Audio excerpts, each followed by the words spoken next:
Hey everyone, it's Janella, Samantha, and Mo, and we're back with another episode of the Deeper Than Tech podcast, where we talk about how to grow your career in an industry that was not designed for us in mind. Okay, so in today's episode, we'll be talking about when you should start thinking about performance at your job.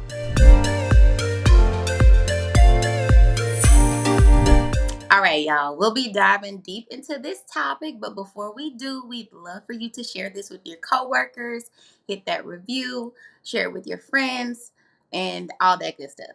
Okay? All right, ladies. So, job performance. This is a perfect topic for me. What is job performance to either one of you? For me, job performance is how much raise I'm going to get at the end of the year. Oh, Am I getting that top percentage raise or that middle percentage raise? Yeah. How much money am I going to get? That's what job performance means to me. Oh wow. I mean, that's straight to the point. Just throwing it out there. Man, like I'm all up in my bag. For me, job performance is more of am I meeting what they expected of me? Especially I think job performance means something different when it's your probationary years or when you're first coming on to the team. In those years, you want to make sure that you're exactly what they envisioned for you to be when they hired you. So you have those meetings with your supervisor and with your teammates to make sure that you're actually meeting those expectations that they set for you. I want to bounce back to Samantha. So, do you look? It's all about the money. Get back to the bag. It's all about the money. No.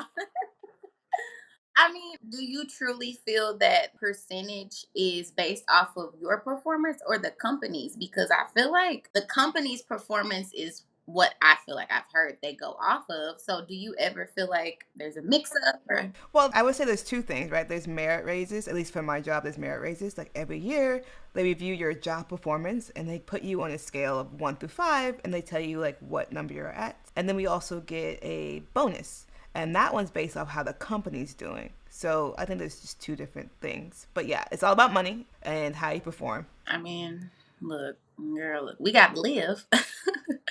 I love that. And then with Mo, what are those like preliminary years to you? Like, what are is it 2 years, 1 year, months? Well, see, and that's why I think it differs depending on what type of tech industry you're in. If you're in a tech industry that's more, I would say public or for profit, yeah, it makes sense about money. But when you're in a section that I'm in, which is government, being working for USDA, there's the budget's already pre-planned 3 and 5 years out. They don't have extra money, no matter how great you are doing.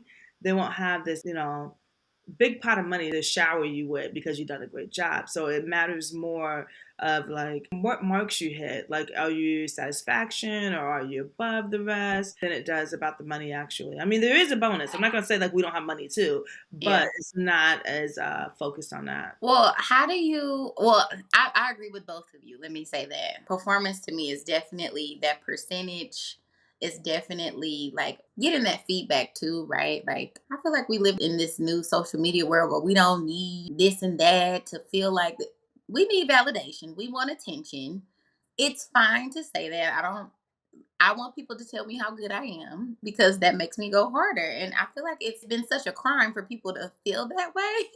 It's like you don't have to do everything by yourself all the time. Like, yes, I want my leadership to tell me, I'm producing quality work. Sometimes it's hard to get that feedback though from your superior. And doing the annual review time is like kind of the only time they have to like physically write something down inside of a database. And that's probably sometimes the only feedback that you can get at a job is during that annual review. So But it isn't it more? But the annual review shouldn't just be, I mean, the overall, because hence the word annual means it's an annual review, it's a closeout.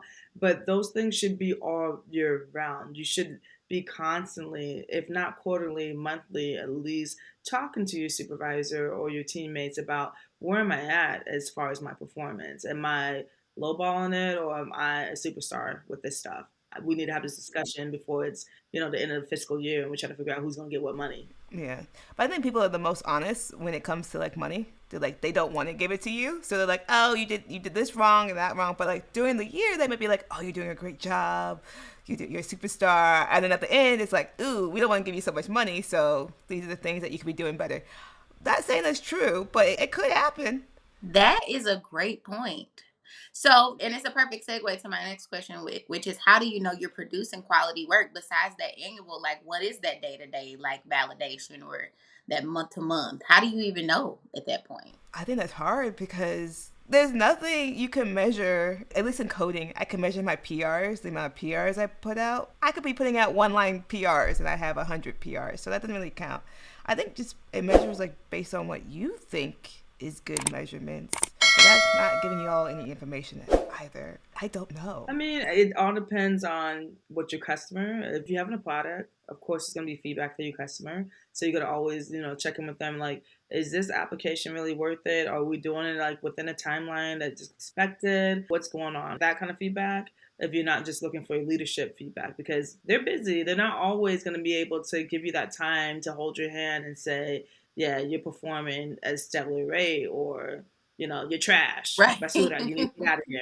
We don't know. We just gotta, going around and seeing, just a little feel from your customer and maybe even your teammates. You can ask your teammates. That's what I was going to say. The teammates, they work with you every day. They know what they wanted, especially from my point of view as a scrum master. Like, I'm always asking them, what can I do better? And then, the point of a scrum master is to continuously improve. So, how can we get better? And I am tracking that through metrics and things like that. So, I have that handy number to guide me. But me, as far as quality and performance in my role, I'm always asking my manager, like, how do you think I'm doing? But Sam made a great point with that annual review hit different though. Like, They hit different. They hit different. You talked about how you ask your coworkers. How do you feel comfortable doing that, asking them for feedback? Because I personally have never done that before. I would feel very nervous. I think it depends on the role too, and I'll let Mo go because I think as a scrum master it may be easier because of my role and I'm coaching the team, I'm facilitating. I want to be better for them so that they can trust me and build that trust. So I think I could probably get feedback better, but yeah, I don't know, Mo. How do you get feedback? Or I think it all depends on where you are on your team. Now, if you are a senior dev or you're a leader, it's more difficult to ask those questions about like, how's my performance? It may be more like, hey, is this environment better for you? Or am I making it to where you feel comfortable, to where you're doing the code? Am I being helpful? But it's easier for me, especially being the person with the least experience on my team, to be like, am I doing this right? Because they're more willing to be like, nah, I don't like your code being written like this. I'd rather you do this. So it's easier for them to tell me how I'm doing and how the code's looking or how my job performance is. But then, it might be my personality too, because my tagline, even on Instagram, is your PM's favorite developer. Because I'm really open to figuring out, what do you need? How do I make this product the best? Because I don't want to work in circles. So that's It's the confidence for me. I love that. yeah, yeah. What I said, I'm Beyonce at all times. hmm I am the Beyonce. I mean, Kelly and everybody else can come in. Michelle, yeah, sure. But I will be your product manager's favorite developer because I can communicate well. Yeah, I love that. Look, I want to be on your team. Okay, so let's just say we're getting all this good feedback from the manager, from your coworkers. You're feeling good about the quality of work that you're producing. When do you ask for that promotion? How do you ask? Should you wait? I had confidence you said that part. Yeah, you need to ask before you're ready for a promotion. You need to do the job before you actually get the job. So, what are your thoughts? Okay. How do you, hold on, hold on. You're not gonna run that by us and just drop the mic, be like, how you ask for promotion is boom, you just ask before you're ready. Sis, give us details. Like, how do you how do you have that, like, that knowledge base inside of you that says, yes, this is my time, even though I'm not ready. I think I'm at 80%. I should ask for a promotion. Like, I need more details. We definitely have a different perspective, like how we're doing versus how your manager might be think you're doing.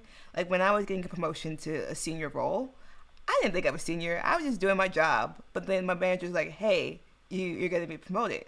Some people don't have that manager on their side, so they need to actually just like push for it. And then if the manager says no, now you at least have time to figure out what is the difference of opinion, like why can't I get promoted? So if you're asking before you're ready, they at least train you to be ready, and then you're doing all the stuff that they tell you to do. Oh, that makes sense. Okay, it's clicking now. Okay, okay. I like reverse. You're planting the seed. You're asking them, you plant the seed, telling them that you're ready to make the next step, and then they can, lead you in the right direction. I like that. Because a lot of times people will play you. They'll be like, okay, you got to do this, that, and the third. But if you're already doing that before you're ready, Well, how about this? Say you're ready for the promotion. What do you need to come with to say, bam, I'm ready for a promotion? Are you guys having like Google Docs tracking your progress? Do you pull up job descriptions and say, hey, a senior says they need to do this, I'm doing this? What does that even look like? Like, how do you show proof?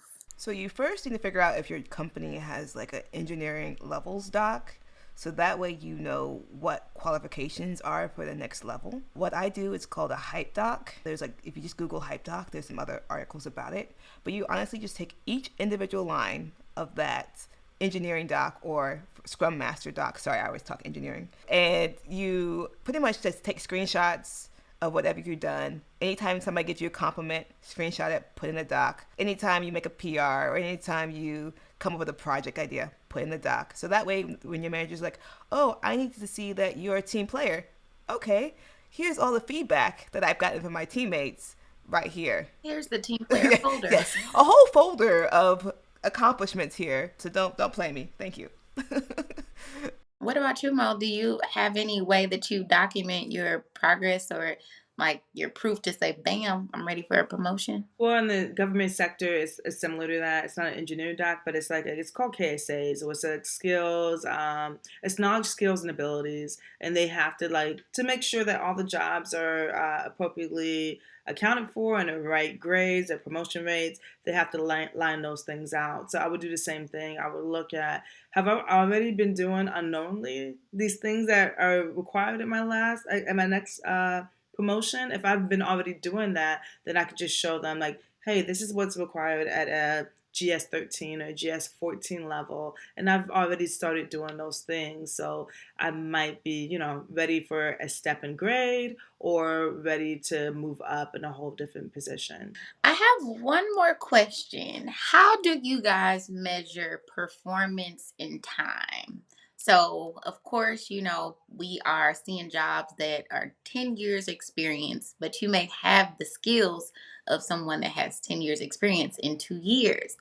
What does that look like when you may be looking for another job to get that promotion? Because I know y'all have heard, to get that promotion is to go to the next job. So let's just say you are going to the next job with the skills that you've acquired, but you don't have that 10-year. What does that look like for y'all navigating the space? Like, how do you bag it and you don't have that 10-year? Let's just even say 5-year. Some folks are just getting into the space. Is anybody actually following that? Because we all know that's rubbish, right? We know that's not real. Like those timelines that they put out there, they have said things like, I want somebody who has React experience of 10 years. React has not even been out for 10 years. So how is that going to be possible? That happens sometimes. So you can't always show them that you have it. You just put all your skills out there and then see how it measures up to what they want. Can you repeat the question one more time? Real quick. No, I got you. So, some people say when you want a promotion, you go to the next job, but the next job wants someone that has 5 to 10 years experience. And let's just say you have two. How do you navigate the space to get that promotion to move on to another company that may, appreciate your skills and your performance? Shoot, I really don't have an answer. Let me just hold on. Let me think. We have time here. How do you qualify? I just think it's rubbish. I just think those years don't really. I know it's not true but Right? If that's the case, then how do you have CEOs that are in their 30s? A CEO that's 33 and 35 when they expect somebody to have 15, 20 years of experience or knowledge. That's just, there's not a proper way to answer this question except for that's just trash. Yeah, I definitely agree with Mo. Like, that is not. I mean, when I look at people's resumes, like, people can lie in resumes, right? I can say that I have 10 years experience. No one's going to really fact check me. At least I don't think so. So when I look at people's resumes, sometimes people are getting interviews for staff roles when they only have like 5 years of experience. I don't think is about the user experience. I definitely think it's about the quality of work that you're producing, and you can prove that you produce. Like, say, like you're very into the industry, like you're tech famous, right? You do social media. That might give you a leg up to a higher position than somebody who's probably not doing it.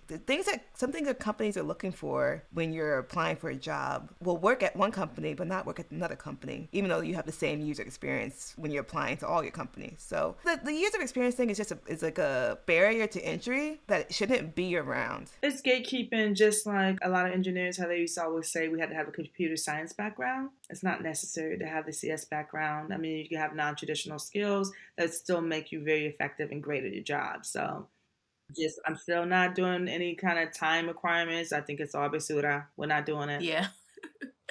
Well, do y'all have any other gems on how to maybe track your performance for anybody new coming into the space and maybe they're in their first year or two, how they can start growing their portfolio in the space? I would say do something outside of your job requirements. Like, say that you focus on one area of the app, maybe go to another area of the app and just like maybe help out a few bugs. That way you're showing that you're a little bit more well-rounded and you're just not soloed. And that actually can hurt your career in the long run if you're not trying different parts of that actually might hurt your career in the long run because you're not trying different things and you're stuck. Like, oh, you have some thoughts. I see your face. You have a follow-up question? Me or her? Well, I'm also thinking about, just that growth with technology on our last episode, right? It's just, when does it stop? When do you start growing? Never. It never stops. Can I just put in 2 years worth of work and get 10 years worth of salary and retire in one? Like,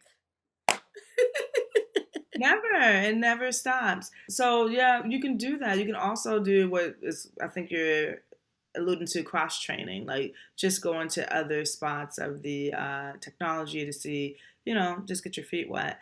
But for me, I know this is very tedious and people hate doing it, but it saves you so much time in the long run. Is weekly tracking, like your small things, like having a document that's tracking what you accomplished for that week. Because when it comes to the end of the year and you have to do a performance evaluation, everything you did in the beginning of the year, you're going to forget. You're only going to remember the last thing that you did probably in the last month or the month before that. So if you are just tracking all your small wins by the end of the year or whenever you want to look at your accomplishments that you've done, you have a nice little track record that's going to make it easier for you to show that during your performance evaluation. Documentation, documentation, documentation. Documentation. We hate documentation. We all love to hate it. I hate it. that is key.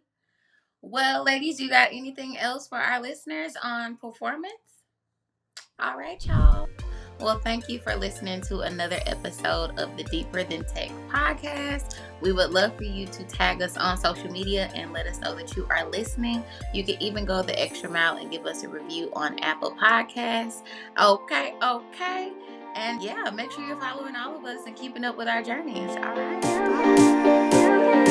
Bye.